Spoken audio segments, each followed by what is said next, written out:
আমি মমতা বন্দ্যোপাধ্যায়কে ঈশ্বরের থেকে কম কিছু মনে করি না। আচ্ছা, রামকৃষ্ণ কি কোনো চিটিং বাসদের কাছ থেকে কোনো সুবিধা নিয়েছিলেন? মমতা বন্দ্যোপাধ্যায়কে নিয়ে যে মন্তব্যটা কুণাল ঘোষ করেছেন, এই মন্তব্যটা ঠিক না ভুল যদি বিচার করতে বলা হয়, আমি বলবো 100বার ঠিক। যিনি একমুখে বলছেন যে মমতা ব্যানার্জি চিটিং বাসদের সুবিধা নিয়েছেন, তাকে গ্রেপ্তার করা হোক, তিনি কাপুরুষ, আবার ওই মুখেই বলছেন যে তিনি রামকৃষ্ণ। মোদির সঙ্গে যখন বিভিন্ন রকমের সাধ্বী পুরুষদের তুলনা করা হয় তখন সেটা ঠিক। সারদা মিডিয়া সেলের সব থেকে বেশি সুবিধা যিনি পেয়েছেন তার নাম মমতা ব্যানার্জি। এইটা না মানে উচিত নয়। এই যে যারা বিরোধীরা বলছে যে মুনি ঋষিদের সঙ্গে তুলনা করাটা কি ঠিক হচ্ছে, কেন ঠিক হবে না? মোদির সঙ্গে যখন বিভিন্ন রকমের সাধ্বী পুরুষদের তুলনা করা হয় তখন সেটা ঠিক। এইটা আমার এই মেন্টালিটিটা ঠিক নয়। তোমার ক্ষেত্রে এটা ঠিক, আমার ক্ষেত্রে ভুল, এটা আজীব হিপোক্রেসি হে, এটা হওয়া উচিত নয়। আচ্ছা, রামকৃষ্ণ কি কোনো চিটিং বাসদের কাছ থেকে কোনো সুবিধা নিয়েছিলেন বা রামকৃষ্ণ কি কাপুরুষ ছিলেন? কুণাল ঘোষ যেটা বলেছেন, তিনি তার আরাধ্য দেবতার সঙ্গে তুলনা করেছেন। রামকৃষ্ণদেব তো অবশ্যই আমাদের কাছে আরাধ্য দেবতা এবং তিনি একজন মনীষীও বটে এবং আমাদের যে ভক্তি আন্দোলন সেই আন্দোলনের একজন অগ্রদূতও বটে।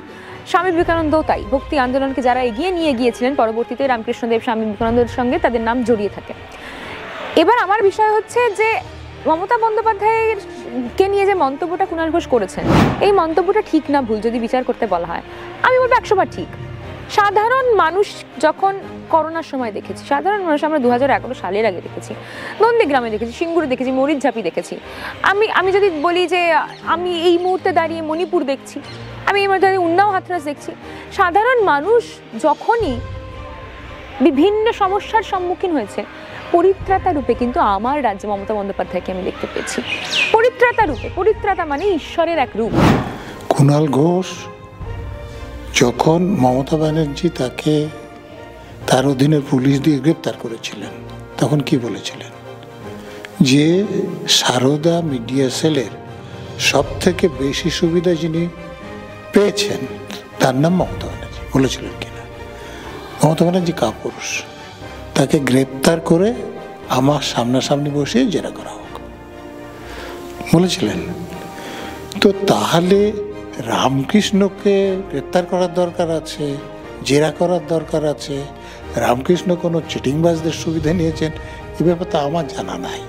আমি মমতা বন্দ্যোপাধ্যায়কে ঈশ্বরের থেকে কম কিছু মনে করি না। আমি ব্যক্তিগতভাবে কিন্তু মমতা বন্দ্যোপাধ্যায়কে আমার নিজের মা মনে করি।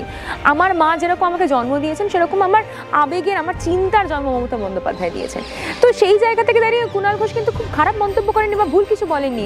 তাহলে যিনি একমুখে বলছেন যে মমতা ব্যানার্জি চিটিংবাজদের সুবিধা নিয়েছেন, তাকে গ্রেপ্তার করা হোক, তিনি কাপুরুষ, আবার ওই মুখেই বলছেন যে তিনি রামকৃষ্ণ, এখন যে জায়গা দিয়ে বলছেন সেটাকে মুখ বলা যাবে কিনা আমার সন্দেহ আছে।